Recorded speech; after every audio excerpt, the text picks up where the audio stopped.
Hello everyone, कसे आहात सगळेजण. तर आज खूप दिवसानंतर मी एक नवीन व्हिडिओ टाकत आहे. तर हे बघा, आज मी तुम्हाला दाखवणार आहे एडीस्टोनची नथ कशी बनवायची. हे एडीस्टोनचे मी फ्लावर घेतलेले आहेत 3. बघा, खूप छान असे म्हणजे फिरता कलर आहे यांचा.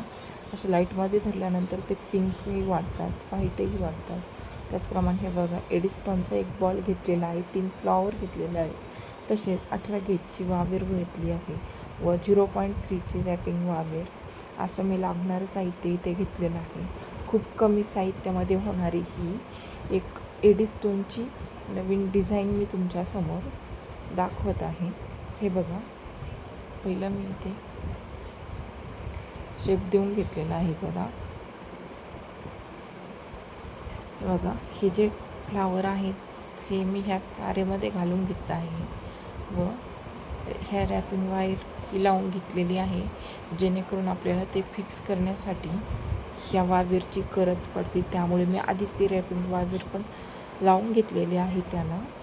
व हे 3 फ्लावर त्याच्यामध्ये घालून त्याला असा शेप देऊन घ्यायचा आहे.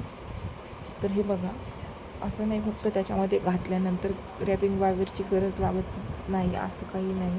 तर त्याला रॅपिंग वावेर ही लागतेच, कारण त्यानेच त्याला पॅक करता येतं. नाहीतर मग ते स्टोन हल्ले जातात व त्यामुळे सगळा शेप बिघडला जातो ना त्याचा. हे बघा, मी आधी इथे 3ही स्टोन घालून घेतलेले आहे व ते रॅपिंग वावेरनी फिक्स करून पण घेतलेलं आहे. तर आता आपण याला शेप देऊन, लूप वगैरे देऊन राहिलेली वावेर कट करून घेणार आहोत. तुम्ही म्हणता हे असं का तुम्ही दाखवताय? तुम्ही दाखवलेले आहे, कारण आता याला हे बघा, जो मधला स्टोन आहे तिथे पकडून असा गोल असा मध्ये दाबून घ्यायचा आहे, कारण जेणेकरून आपला शेप व्यवस्थित येतं. हे बघा, इथे मी तिला शेप दिलेला आहे व लूप पण बनवलेला आहे नथीचा. हे बघा, ही नथ ही इथे तयार आहे. तर कशी वाटते नथ नक्की कमेंट करून सांगा. सध्या लग्न सराई चालू आहे, लग्नामध्ये जास्त करून चालणारी नथ आहे ही एडीस्टोनची. कशी वाटली आजची नथ नक्की मला कमेंट करून कळवा.